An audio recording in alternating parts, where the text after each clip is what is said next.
ರಾಜ್ಯ ಸರ್ಕಾರದ ಮಹತ್ವಾಕಾಂಕ್ಷೆಯ ಗ್ಯಾರಂಟಿ ಯೋಜನೆಗಳು ಎಲ್ಲೋ ಒಂದು ಕಡೆ ಹಾದಿ ತಪ್ತಾ ಇದೆ.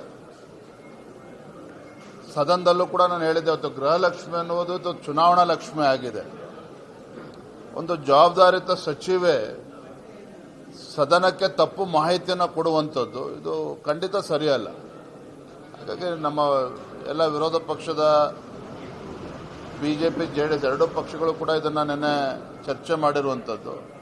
ಅದು ಸದನವನ್ನು ಮಿಸ್ಲೀಡ್ ಮಾಡುವಂಥದ್ದು ಯಾರಿಗೂ ಕೂಡ ಶೋಭೆ ತರುವಂಥದ್ದಲ್ಲ. ಅದನ್ನು ಕೂಡ ಸಚಿವರಾಗಿ ಈ ರೀತಿ ಅಪಹಾಸ್ಯಕ್ಕೆ ಒಳಗಾಗಿರುವಂಥದ್ದು. ಆಗಸ್ಟ್ವರೆಗೂ ಕೂಡ ಎಲ್ಲ ಕಂತುಗಳನ್ನು ನೀಡಿದ್ದೇವೆ ಅಂತೇಳಿ ತಪ್ಪು ಮಾಹಿತಿ, ಅಷ್ಟು ಆ ಬೇಸಿಕ್ ಇನ್ಫಾರ್ಮೇಷನ್ ಕೂಡ ಮಾನ್ಯ ಸಚಿವರ ಹತ್ರ ಇಲ್ಲ ಅಂತ ಹೇಳಿದ್ರೆ ಖಂಡಿತ ಸರಿಯಲ್ಲ. ಇದು ಇವತ್ತು ಗ್ಯಾರಂಟಿಗಳ ಪರಿಣಾಮವಾಗಿ ಸಾರಿಗೆ ಇಲಾಖೆಯು ಕೂಡ ಇವತ್ತು ಸಂಕಷ್ಟಕ್ಕೆ ಸಿಲುಕಾಕೊಂಡಿರುವಂಥದ್ದು. ಅಲ್ಲೂ ಕೂಡ ಸರಿಯಾದ ರೀತಿ ಸಂಬಳ ಕೊಡೋಕ್ಕೂ ಕೂಡ ಆಗ್ತಾ ಇಲ್ಲ ಅಲ್ಲಿ ಎಂಪ್ಲಾಯೀಸ್ಗಳಿಗೆ. ಇದು ವಾಸ್ತವಿಕ ಸತ್ಯ. ಬರುವಂಥದ್ದೆಲ್ಲ ಇನ್ನೂ ಕೂಡ ಅವರ ಬಂಡವಾಳ ಬಯಲು ಆಗ್ತದೆ.